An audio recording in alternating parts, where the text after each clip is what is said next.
నీకే స్తోత్రం. ఆశ తీర్చిన దేవానికి వందనాలు. మాటలు ఇబ్బందులు బలహీనతలు వచ్చినప్పటికీ నా తండ్రి నీకే స్తోత్రములు.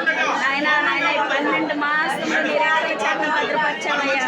అయ్యా ప్రతి కూడా నీ కాపుదలు దయచేసవయ్యా. నీకే స్తోత్రములు నాయన. వారి ఆశల ప్రాణానికి వచ్చినందుకే స్తోత్రము తండ్రి. నా యేసయ్యానికే వందనాలు. నా యేసయ్యానికే వందనాలు ప్రభువా. ఏమి ఇచ్చడం తీర్చుమయ్యా. దినదినము రుణస్థలమై ఉన్నాం తండ్రి. నీకే స్తోత్రములు అయ్యా. అయ్యా నీకే స్తుతులు స్తోత్రాలు ప్రభా. నాయన 12 మాసములు నీకు అనుదృష్టి మా మీద ఉంది కనుకనే నా ప్రభా మేము ఈ స్థితిలో ఉండగలిగాం ప్రభా. మేము గొప్పవారం కాదు కానీ కేవలం నీ కృపను బట్టి మేము ఈ స్థితిలో ఉన్నాం ప్రభా. నీకే వందనాలు ప్రభా. రాజాజ్ఞ మార్చింది నీవేనని, నీ ప్రజల నెమ్మదికై.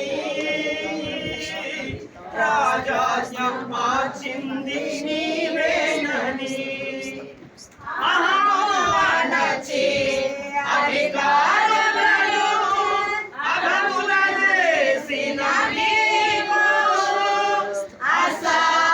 అసాధ్యమైనది ఏమున్నది, అసాధ్యమైనది ఏమున్నది, అసాధ్యమైనది ఏమున్నది, అసాధ్యమైనది ఏమున్నది. యోధా సతి గోత్రపు సింహమా, యేసయ్యా నా ఆత్మీయ ప్రగతి, నీ స్వాధీనమా.